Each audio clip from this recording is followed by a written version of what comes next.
Խոսքը ոչինչ չարժե, գործ է պետք, հանդիմանանքով ասաց թոռնուհիս։ Նա շատ լռակյաց է, ինքն իր մտքի մեջ, և փոքր ինչ արհամարանքով է վերաբերվում ծերունական ծանրաշարժությանը։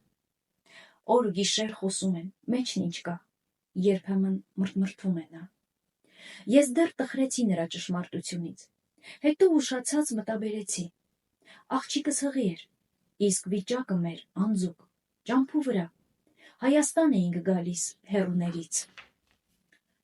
Վիժեցնել է ուզում, ճար չկա, կինս ասաց ականջիս։ Ես նույնպես շփոթի մեջ էի և չգիտեի ինչ անել,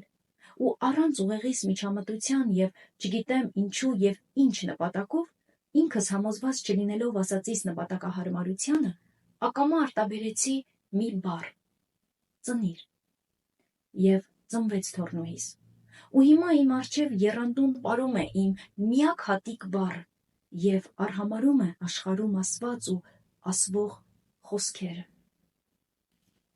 Խոսքը Աղասի Այվազյան